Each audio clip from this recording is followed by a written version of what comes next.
Are you into the secret histories of exorcisms, Christmas massacres, killdozers, and concert disasters? How about haunted mansions, the Philadelphia experiment, the Dorm of Death, or candy corn? Then you're going to love Ghost Town, a hilarious and sometimes not so hilarious twice-weekly podcast. On Wednesdays, we discuss the secret history of an abandoned, unexplored, haunted, or mysterious place from anywhere in the world. And on Fridays, we cover an amazing historical failure from any time in history. Ghost Town is 100% safe and legal. We guarantee it. It's also fun, spooky, and can contain a riot, a massacre, a murder, or an arch deluxe. I'm Rebecca Lieb. I'm Jason Horton. And this is Ghost Town. And you can find Ghost Town wherever you listen to podcasts.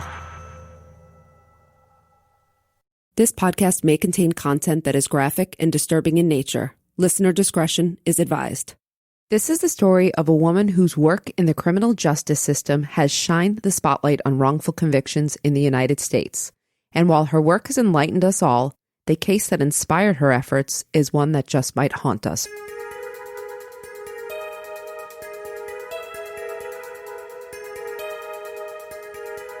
This is episode 21, The Kathleen Zellner Story.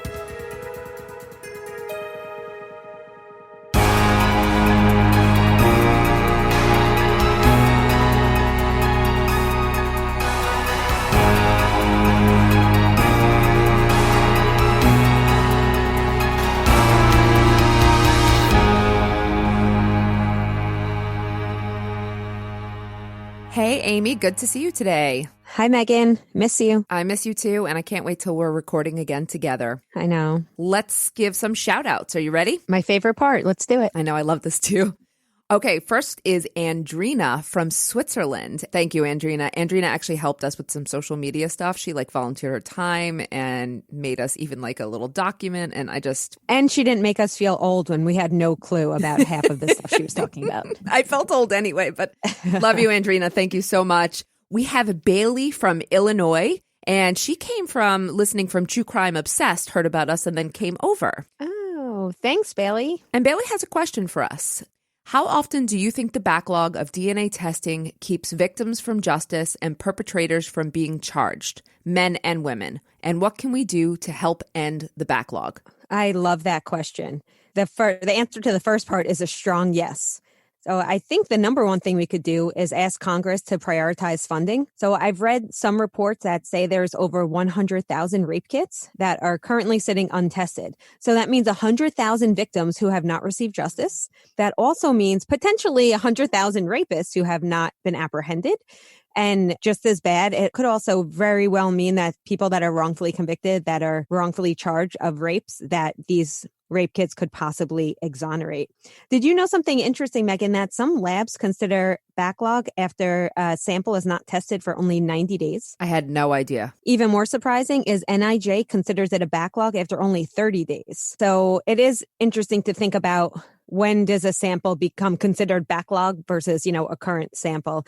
I think it's all about just prioritizing funding.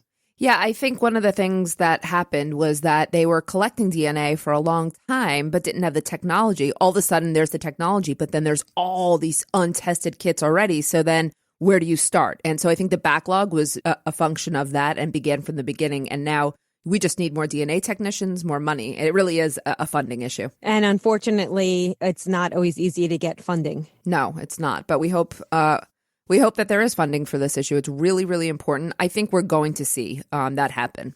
Thank you for your question, Bailey. I hope that answers it. Next, we have Brooke from Flagstaff, Arizona. And Brooke actually wrote to us suggesting that we visit Sedona and Flagstaff, saying how pretty they are on our trip that we're taking this summer. When you say our trip, you don't mean me and you, sadly. You mean you and James? I do. Amy, you've been to Sedona, right? Yes, I was actually born in Arizona. Fun fact. Sedona is breathtakingly beautiful. You need to go there. Okay, thank you so much for the recommendation. And now we have a friend that we can visit when we go. I was going to say that. I keep saying that, so we'll see you there. Everyone's going to be like, oh my God, these girls are really going to look us up now. Thanks for the suggestion, Brooke. We have Cindy from Utah. Ironically, Cindy, we might also be taking a road trip out there. And when I say we, I mean me and James. Sorry, not me and Amy. We have Cassie from Columbia, Missouri. Question. She is curious what we think about the Lori Vallow case. Oh, Oh. I mean, I've been on this for a while. I actually wrote back to Cassie, but let me just also say that I think it's too soon to say what the cause of death is for the kids. And I'm talking about for Tylee and JJ. I read something that it said they died a gruesome death. As I read it, I realized they still didn't know how. It was way too premature. They should not be publishing anything like that. I mean, we hope they didn't suffer. Like, it's like now that we know, we just have to hope that it was as painless and as quick as possible. In terms of Lori Vallow, I don't know about her mental state, and I would need to know more about it. What I've read is that she believed her kids were zombies and other people were zombies and they had dark souls and that she had to do something to eradicate it. I know that she was very heavily influenced by Chad Daybell's teachings. And two things I said, when she goes like the legal strategy, I'm going to assume that either they're going to try to pin it on her brother, who is gone, or they're going to try to plead an insanity defense. And I would love to cover this case when we get a little more information. As you mentioned, it's so early on, so it's really hard to speculate. And I think it's problematic when people speculate before having all the facts anyway. Right. Yeah. So we will actually come back to this when we have more information. Thank you for your support. We have McKenna from Los Angeles. Yay! I love your name, McKenna. Her sister and her mom also listen to the podcast. Oh, Thank that's like you. a family thing. That's sweet. I know. And we have Sarah Lucozzi. And Sarah is actually a direct appeal listener as well. Sarah, what do you think? Innocent or guilty? We need to know. And finally, we have Tamara Hawthorne from Queensland, Australia. Oh, how amazing. Thank you, Tamara. Australia is beautiful. I had the honor of going there, Meghan, 2 years ago. And I have to say, it is one of the most beautiful places I've ever visited. I remember. Do you remember I could have gone as well, but I was afraid to get on the plane and go that far? Yes, you're a baby. You missed out on a good trip. I held a koala and a kangaroo. Let me say, Tamara actually also has a whole squad of listeners as well. So thank you. And let me also say that we're reading Tamara's name this time and not last week because James forgot her on the last list. You're fired, James. Fired. Sorry, Tamara. Hope we don't forget you in the future. We'll blame it on James, though. Yes. And that's it. Thank you so much, everyone. Thanks for writing us again. Love the questions, and we really like the engagement. So today's case is one I am super excited about, and I'm so excited to talk to Amy about. So based on my description, do you know who I'm covering today, Amy? I'm going to have to say Kathleen Zellner. Ding, ding. You got it. It is Kathleen Zellner.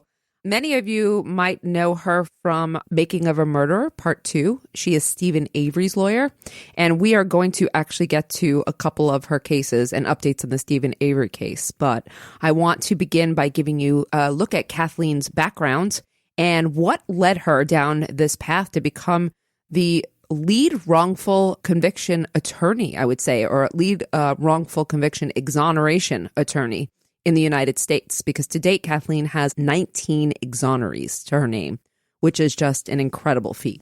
Kathleen was born on May 7th, 1957 to Winifred and Owen Daniel Thomas. She was raised by her parents in Midland, Texas, along with her 7 siblings, until such time when they moved to Bartlesville, Oklahoma. From a young age, Kathleen envisioned herself working for the FBI or as an investigative journalist. And I'd just like to say, Amy, side note, that I wanted to work as a criminal lawyer or like an investigator as well since I've been about 7 or 8. So I totally related to that. Kathleen also learned martial arts at a young age, and she was the type of kid, and this will come probably as no surprise, who didn't tolerate bullying, either for herself or people around her. Kathleen originally attended Marquette University in Wisconsin with aspirations of becoming a history professor. But the school was not for her, and after 1 semester, she transferred to the University of Missouri, where she met her husband, Robert Zellner, with whom she has 1 daughter. Her name is Anne, and Anne is also a practicing attorney. Robert and Kathleen would go on to live in Montreal briefly, which is really where Kathleen finished her bachelor degree, in Montreal. It was reportedly Robert who recognized that Kathleen's strong will would serve her well in the legal field. And with his support and really his urging, Kathleen attended Northern Illinois Law School. Kathleen worked for other firms for a bit, but she actually opened her own firm specializing in medical malpractice in 1990, also handling prisoner abuse cases and wrongful conviction cases. And while we all know her for these famous cases, let's hear how she got to where she is today, because I'm not sure if anyone knows the case that led her to only want to defend truly innocent people. Do you know this case or no? I don't know. Maybe once you say it, but I don't know who you're alluding to. Okay. This is the case that I did not know her for either, and I found so interesting, and I fell down a rabbit hole on this one. And this is the Larry Eyler case. Nope. No, I see Amy's still blank on that one. So no, it sounds vaguely familiar, but I definitely don't know. Okay. Shortly after Zellner opened that practice in 1990, an anti-death penalty organization asked her to take on the appeal of Larry Eyler, convicted of murdering and dismembering a 15-year-old boy. Eyler was a young, attractive house painter in the 1970s and 80s, living in Indiana. He had a very troubled childhood, though, filled with alcoholism and abuse by his parents and several stepfathers. Eyler also struggled with his sexuality, and he had feelings of self-loathing because he was gay, and it was said that Eyler would kill young gay men after sexual encounters because this inner conflict that he had. Now, I just told you that he was convicted of dismembering and killing a boy, and then I'm saying now there are multiple victims here, so keep that in mind. Eyler lived with Robert David Little. He was an older professor who worked at Indiana State University, but this was a platonic relationship because Eyler was also, he was younger, he was attractive. Little was a little bit older and not so attractive. It was just a platonic living situation. But Eyler also was involved with a married man, a man who was married to a woman, and this was actually a serious relationship. And the wife knew about it and apparently was tolerant of this relationship. Eyler was back and forth between them, but when he was with Little, Little paid the bills, and supposedly it was so that Eyler was the young, handsome guy who would kind of bring home young, handsome men for Little to engage with as well, because he was also gay. So I think that he was kind of, the one who was able to get other people.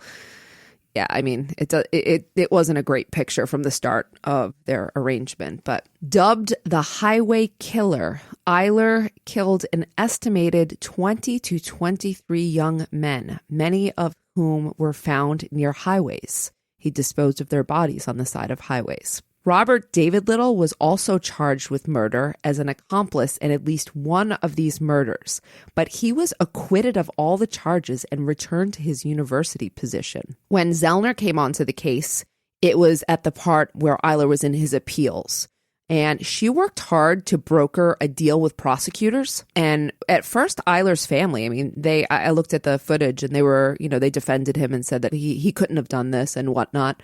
But Eyler actually confessed to Kathleen that he had committed a number of these murders, and he said that he would reveal the names of his other victims if they would take the death penalty off the table, because he had been sentenced to death for that one murder. So Kathleen Zellner went and started brokering these deals, and it had to happen with different prosecutors because there were actually many jurisdictions. It wasn't just in Indiana. It was a couple of Midwestern states where the bodies were found. So she went to work and she got most of the prosecutors to agree, but there was one who really wouldn't. And the deal ultimately fell through. And Eyler would die of AIDS-related complications in prison in 1994. But what happened after that was also very unique. So 1 year after his death, Kathleen Zellner held a press conference in which she revealed the names of Eyler's other victims. She said that Eyler maintained the whole time that Robert David Little, the professor he lived with, was absolutely an accomplice in several of the murders. Also, even the ones he was not, he still knew about them. And Eyler maintained that Little actually committed one of the murders himself. And Zellner revealed this information as well at the press conference. How is she allowed to do that? Isn't there like attorney-client privilege? Right. So I'm glad you asked that, because that's exactly what I thought. He gave her permission to do so. So when he died, he said, when I die, you could do that. Yes. He said when he died. I guess she had said it was like the only redeeming act he thought he could give was to at least give the families their remains and what happened to their loved ones. So that's why she was allowed to. At that time, Kathleen Zellner vowed that she would never work again for someone she thought was guilty, that she would only work to defend the innocent. You know, it's interesting. I teach serial killers, and I actually didn't know Larry Eyler. So I fell down such a rabbit hole with this one. I'm looking at everything, and especially the connection with the professor, and he stood trial and he was acquitted. And, you know, It's funny because when you started talking about him, I just assumed it was going to be a wrongful conviction case. And then when you said he killed 20-something people, I'm like, how do you get wrongfully convicted of being a serial killer? That's actually really interesting. Although, you know what? I'm like, side note, the Atlanta Monster, remember, they say he's a wrongful conviction. So, which I don't know. But anyway, okay. So Kathleen's, got a thriving practice. A few years after the Eyler case, Zellner took on a wrongful conviction case for Joseph Burrows. Have you ever heard his name? I do, but I don't remember the case. Burrows was awaiting execution for the murder of an 88-year-old retired farmer named William Doolin in an attempted robbery. What happened here, too? So how did they know this was an attempted robbery of this 88-year-old? Well, these two other characters that come into play, Chuck Guion and Gail Potter, who is going to play a very integral role in this case, attempted to cash a $4,000 check of William Doolin's, but the bank employee, this being like a small town, recognized immediately that this wasn't the guy. This wasn't the old farmer. So they called the police because they knew William Doolin well. Authorities knew Gail Potter as a local cocaine dealer who had been arrested previously. She'd been arrested for drug dealing. She was a drug dealer. That day, when authorities, went to talk to her, she had visible cuts and bruises on her. The cops bring her in and they're grilling her, essentially, interrogating her, but scaring her so much so that she falsely implicates Joseph Burrows, who she said was a collector of drug debt money. So basically, this was a short thing that happened. The cops are like, tell us who did it. We know that you're involved in this somehow. But the cops didn't think, because she's a woman, and I love that we look at this through a gender lens, that she's capable of this crime, right? So they pressure her, and she very quickly turns over Burrows' name. So who is Burrows?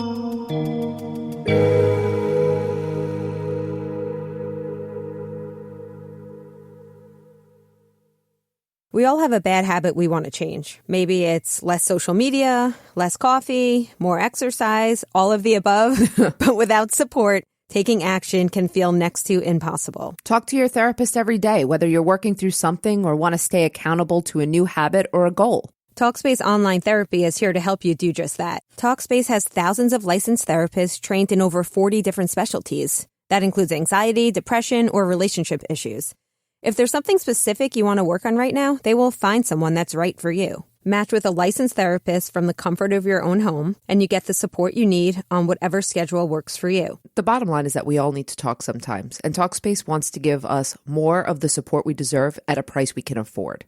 As a listener of this podcast, you can get $100 off your first month on Talkspace. To match with your perfect therapist, go to Talkspace.com or download the app. Make sure to use the code Women in Crime to get $100 off your first month and show support for the show. That's Women in Crime and Talkspace.com. I don't know about you, Amy, but seriously, I feel like I need a summer vacation from cooking. Totally agree. That's why lately I've been skipping out on meal prep and keeping things easy with my Daily Harvest. Meghan, did you know that right now Daily Harvest is helping me beat the heat with their refreshing smoothies and delicious scoops, their new plant-based ice cream? You know how much I love ice cream. I was just going to say it. Amy's obsessed with ice cream, so I'm sure this is like a save for you. And my kids are obsessed with ice cream, and I can give my kids the ice cream. They're happy, and they're actually getting good nutrients because it's plant-based. Agreed. Daily Harvest is a lifesaver. They help you stock your home with clean, delicious food that's built on real fruits and vegetables. With Daily Harvest, there's tons of options for any time of the day, from smoothies to the harvest bowls, which we both loved, the flatbreads, and more. And the best part, it's really ready to enjoy in minutes. Keep it simple this summer with Daily Harvest. Go to dailyharvest.com and enter promo code WOMEN to get $25 off your first box. That's promo code WOMEN, WOMEN, for $25 off your first box at dailyharvest.com. Dailyharvest.com. Well, he's a guy who's got a history of offenses also, though none of them are violent, but he was like a very big, burly-looking guy, and he kind of fit the bill. Like, if you look at the pictures of him, and I always encourage people to go ahead and look, he's big and he looks tough, and I think coupled with his record, the police are seeing the most logical suspect to them. Like, he looks like what a murderer is going to look like. So he's arrested, and they have another witness, Ralph Fry. But it became obvious later that Ralph Fry, his testimony and his statement was absolutely riddled with inaccuracies. But he also pointed to Burrows as the killer. Fry and Potter, so this is Ralph Fry's the second witness, and Gail Potter, their stories didn't match either. I have to tell you, the list goes on and on with the inaccuracies and the problem in this death penalty case. Enter Kathleen Zellner. She took on the case, but she took it on kind of reluctantly. I believe she still kind of had a bad taste in her mouth from what happened with the Eyler case. Most people had focused on Ralph Fry's testimony and trying to work with that, like where the problems were with Fry's testimony. But Zellner actually was really smart. She skillfully worked the prosecution's star witness, Gail Potter, the woman. So Zellner started visiting Gail Potter in prison and just asking her questions. And, I don't think she thought Potter was going to keep meeting with her or whatnot or keep talking to her. She definitely describes Potter as having antisocial characteristics for sure. But Potter kept meeting with her and she kept listening to Kathleen. And during one of these meetings, Zellner actually said to her, I think it was a woman who shot William Doolan. And Potter really admired Zellner too. She came to admire her. And her response was, you're right. A woman did do it. I shot Bill Doolan. So she actually admitted to Kathleen Zellner that she was the real perpetrator of the crime. Yeah. And soon after. Is she cutting a deal? Is she trying to cut a No, deal? at this point, Zellner is Burrows' attorney. She can't offer her anything. She's advocating for her client. But what would happen was that not only did she admit it, but Zellner skillfully got her to commit to, and she confessed this on the stand later on. And what happened? Burrows was released in 1994. He was considered a wrongful conviction. I'm unclear as to why this happened, but maybe it was because it was early. Apparently, he was in like a multi-million-dollar lawsuit, but then settled for $100,000 for his wrongful conviction. Amy, you probably know. That happens a lot. Yeah. Yeah. Because a lot of times, when you are going to file a suit, you're going to go big. And then it's like in negotiations. You go back and forth till you settle on something. You'll see a lot of times they start in the millions and they end up in a couple $100,000. Okay. I know. Yeah. I guess there's bigger settlements now, too. I'm assuming because it was 1994 and this was like really pre-wrongful conviction compensation. And it sounds like it wasn't a DNA exoneration, which is why it's probably not as famous. Yeah. Okay. She was really hailed for her skills in getting someone to confess to the murder. Oh, interestingly, what happened to Gail Potter, I know we say interestingly all the time, though, but I was like really curious, like, okay, so this woman goes on the stand and admits, like, when's she going to be tried with murder, right? Nope. Or perjury at the very least for the first time. Very smart, Amy. That's right. She wound up serving 5 years for perjury, or sentenced to 5 years for perjury. But they never bothered going after her for the murder? Nope. And that happens, though, also. We know in wrongful conviction cases when the prosecutor and law enforcement, they don't believe it's even with her admitting it, they might still believe, no, she just said that she feels bad, or you know what I mean? So Gail Potter didn't really wind up doing much time at all. But Kathleen Zellner really showed, how incredibly smart she was.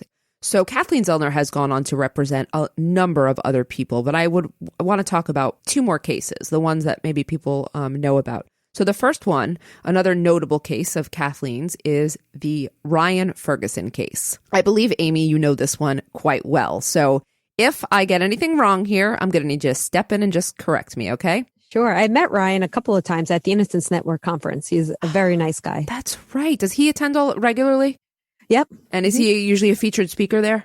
Sometimes he's just there. A lot of exonerees just go to, for the camaraderie. And also they attend different sessions with other exonerees. Right. Yeah. Okay, let's talk about Ryan Ferguson for people who don't know him.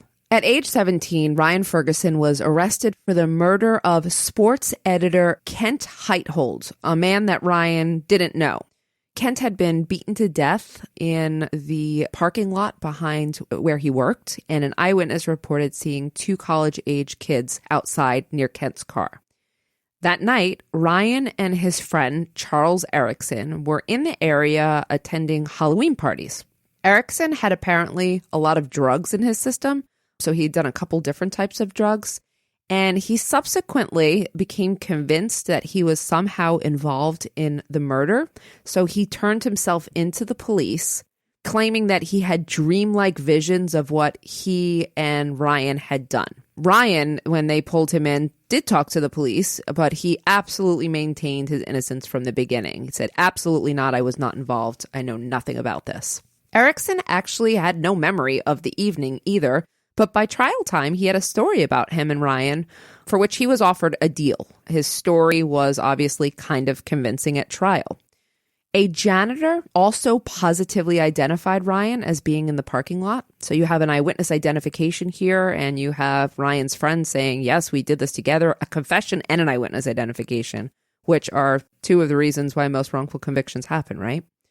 So again, Ryan's at trial, he maintained his innocence, but he was convicted of the murder and sentenced to 40 years in prison, despite there being no physical evidence whatsoever to tie him to the crime. Later, both Erickson and the janitor recanted, saying that they had both lied due to police coercion. So Erickson was confused, I think. You know, he was kind of convinced as to a story and locked into a story that he would tell. But the janitor, why would he lie, right? That was what I wondered. So do you know this? It was something about him. There was like a picture of the boys in the newspaper after they were already arrested. That may have been the case, but the reason why he lied and why he was so easily coerced is because he said that he felt scared by the police because he was actually a registered sex offender. Mm-hmm. And so he was like terrified of the police, and, you know, I'm sure it was a biased account so he felt that kind of pressure. So they both took the stand later. They both said that they lied.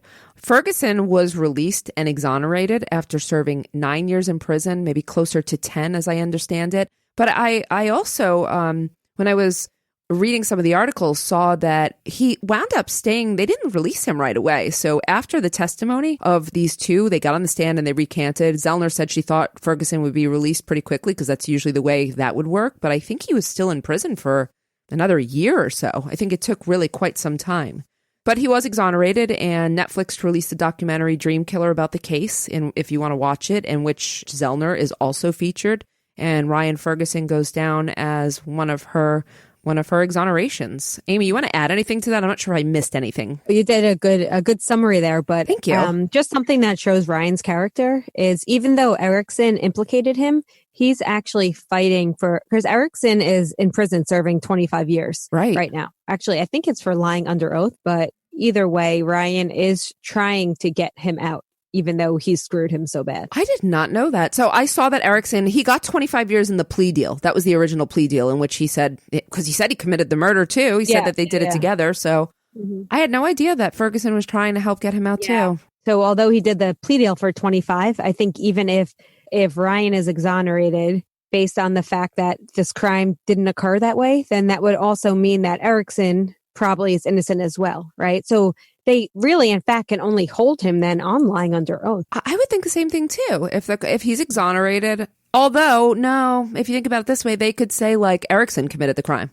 So. Yeah, Ferguson is exonerated and Erickson dragged him into this mess. I think Ferguson, he knows he was with Erickson. So I think that's why he's so adamant on helping him, because he feels bad for this kid. He's like, this kid's clearly all screwed up because he didn't do it. I was with him that night. Right. I think you're right, though. I think that really indicates his character. I've also seen him speak. I've not met him like you have, but I've watched him. And I mean, he really seems like such solid character, and his family, and he just seems like a good person. Yeah, I was going to say his family is often at those conferences as well, and they're a really amazing group of people, and they really advocated for him and stood by him, and he had a great team. He was one of the lucky ones. He had a great team of people, and one of the lucky ones who had Kathleen Zellner to represent him. So let's talk about Steven Avery, because most of our listeners will probably know Kathleen Zellner because of the Steven Avery case. And I'm not sure, Amy, have you watched Making of a Murderer and Making of a Murderer Part 2? I'm embarrassed to say I've never watched it in its entirety. I've seen bits and pieces. I've read the book. So, I know the case well, but... Okay, so Kathleen Zellner doesn't come in until Part 2, where she is actually handling his appeal. I know a lot of our listeners have watched this, but for those of you who may be fuzzy on some of the details or don't know the whole story, I'm just going to give you a brief background on Avery's case. Steven Avery was wrongfully convicted for a brutal rape, a crime for which he was exonerated with DNA evidence after spending 18 years in prison. Amy, what's the average for exonerees for the time they spend in prison? I don't know that offhand. There's different, because some estimates only include DNA exonerees, some include everyone, but it ranges around 12 years, sometimes as high as 15, but I would say 13 if I had to. Okay, that's actually what I thought the number was, so good. Yeah. I know, Amy, you know the case, so maybe you could give us a little more background on the wrongful conviction and exoneration. Not surprisingly, because we know eyewitness identification errors are the number one factor in wrongful convictions. The victim picked them from a lineup. But what I find the most striking here is he had an alibi. Not only did he have a receipt, he had 18 eyewitnesses who vouched for him. Regardless, he was still convicted of rape and attempted murder. And something else about this case I want to point out is the real perpetrator actually remained free. And he ended up raping more women. And if you look at the pictures, they actually did look alike. Sometimes we see that. They looked a lot alike. I agree. Thank you for that background. Yeah, I forgot he had 18 eyewitnesses. I mean, it's just, you don't think this kind of thing is going to happen, but obviously our listeners and other people in this area know it does. Just 2 years after Avery's release, he was arrested for the murder of Teresa Halbach, a young photographer who went missing after her trip to the Avery salvage yard. She had planned to take some photos of a vehicle for Auto Trader magazine. Halbach's remains, her buried bones, were later found on the Avery property along with her vehicle and other items, and Avery was arrested. In the course of the investigation, police interrogated Avery's nephew, a then 16-year-old Brendan Dassey, who had a low IQ and who would confess during a very questionable interview that he and his uncle raped Teresa before murdering her and burning her body. Have you ever seen the Dassey interviews? Yes, I have. I mean, it is hard to watch. It is hard to watch, and I encourage people to watch it because it's hard to watch and because you need to see how you feel about this. So Dassey and Avery were both convicted of the murder, but in 2016, Dassey's conviction was overturned. But later, the appellate court restored the conviction, and the U.S. Supreme Court refused to hear his case, which means that Brendan Dassey is out of legal options. He's done with his appeals process. I mean, there's really not much more that's going to happen for him. I mean, I'm shocked. I was really shocked the Supreme Court actually refused to hear the case. I really, really believed they would. I do think he may have a case similar to Cyntoia Brown, where he might start gaining a lot of footing, a lot of support, people standing behind him, and maybe it'll get the attention and maybe clemency's in his future. Who knows? Yeah, I guess that would be his only. He's out of appeals, but you're right. I think there's been heavy, strong interest in his case, a lot of sympathy towards him, and I could see that as an option. So thank you for pointing that out. Okay, Avery has always maintained his innocence, and Zellner said she took on his case because she was troubled by the revelation of certain damning evidence that did not appear during the initial searches of Avery's home, but was only later discovered by police officers. Same police officers, just so you know, who were part of the civil suit that Avery filed against them for his wrongful conviction. For $36 million. That's a strong incentive. Yeah. You know, they searched his I think it was his trailer, like a mobile. They searched his mobile home and initially didn't find Teresa's keys, but then on a second search, when they came back, they found a single key, not her keys, but like a single key. And it was like, So Zellner said she was watching Making of a Murderer, and she was like, I was a little bit troubled by some of the things that I saw here. And she said that she believed he was innocent. So she took on his case, and she's been making some progress with his case. There's been a little bit of a back and forth. Like, she's gotten some hearings that, he probably wouldn't have gotten without her. But there was a request. So I think she was granted a motion to examine Teresa Halbach's remains. But then I believe the remains or the bones, the police turned it over to Teresa's family. So I think the motion is kind of I'm not really sure what's happening exactly with that. It's kind of an icky gray area right here. I'm not sure if you know that. It's very confusing. Right. All I can say is that she's still in the appeals process. They still have upcoming hearings. So, I mean, Avery's got a great shot if he's with Kathleen Zellner. Somebody once asked me, in direct appeal, what does Melanie McGuire need? And I'm like, she needs a confession from someone else or Kathleen Zellner to represent her. Because I can't think of what else. The case, but Kathleen Zellner only represents people she believes are innocent. I don't know if she would believe that Melanie's innocent. I know, that's a great question. I would also like Kathleen, to say for this, I know Kathleen. I reached out. I sent her an email just to see if she would be interested in interviewing. I haven't heard back from her, but I suspect She's busy, exonerating people left and right. Yeah. Quickly before we get to the end here, but I always wondered, what's your opinion do you have an opinion of Avery in terms of his innocence or guilt? So the fact that Kathleen Zellner took the case made me believe more strongly in his innocence because I trust her judgment. But I go back and forth. You also, I don't know if you came across the fact that there was like a vial of blood from an earlier case. His blood was on file because he had a prior record even before the wrongful conviction. Yes. And they found that it had been unsealed and punctured. I saw that too. But then they tested the blood and they couldn't find a preservative. But then someone said it wouldn't necessarily show up. So there's a lot of things that could be shady, but could also be nothing. Also, there was something about the jurors. There were 2 jurors that had relatives that worked for the county in which she had the lawsuit pending. One was a sheriff's father and someone else. And I don't know. I remember that as well. The case is such a rabbit hole. I don't know. And then there was something not long ago where an inmate confessed to killing Teresa Halbach. Did you hear that one? I heard that too, but they didn't give it much credibility. Usually you can't give those things much credibility. So I go back and forth. I think if I had to say, I would say I think he's innocent because I think corruption exists. And as much as I would hate to believe it could exist at this level, I think it could. We've seen we've seen cases in which it does. And I think when someone's wrongfully convicted, it doesn't look good for the police department and those involved. Put on top of that, not only is your reputation harmed, now you have this huge lawsuit pending. Right. I mean, that's motive for me. Yeah, that's a fair opinion. People ask me this all the time about Avery because it's the one that people... What do you think? So I'm with you. I actually go back and forth all the time, to be honest. I can make a justification on both sides. I believe the entire process is tainted. It's like a dirty trial, a dirty case. Everything is tainted about this.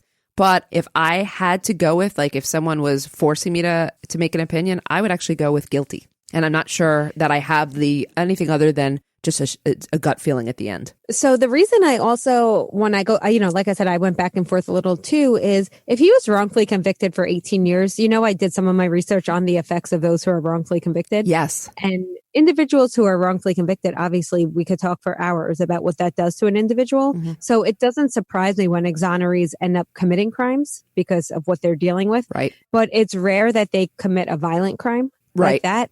Right. So I don't know. Okay. That's fair. That's fair enough. Hey, you're the expert in this area. So Steven Avery is with Kathleen Zellner, and I would say that, she's going to give him the best shot that he's going to have at, exoneration, if that's meant to be.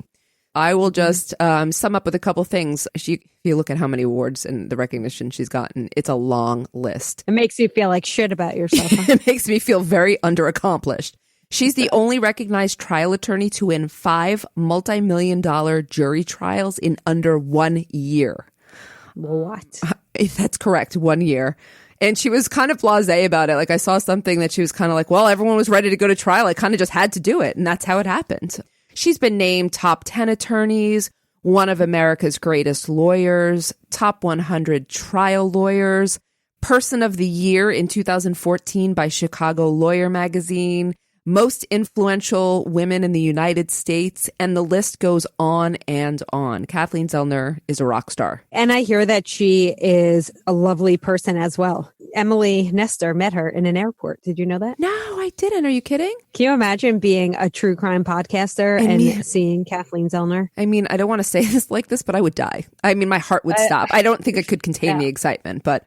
Yeah. I mean, in the end, so usually we get to the end and we do our opinion. Our opinion here is I'm sure Kathleen Zellner is inspirational to me. She gives me hope that justice is possible.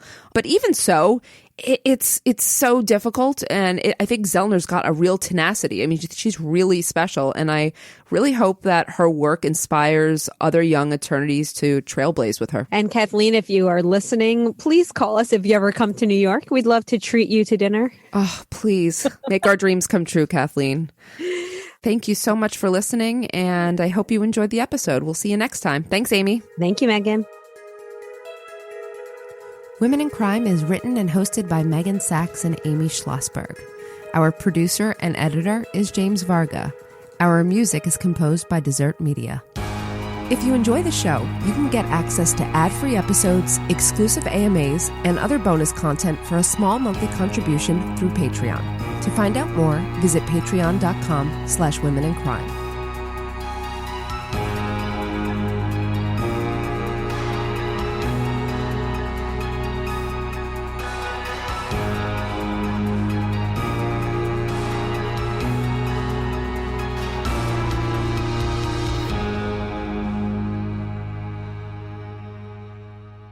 Sources for today's episode include an article by Esquire magazine, a Chicago Tribune article, a Newsweek article, the Dream Killer documentary, and a Los Angeles Times article.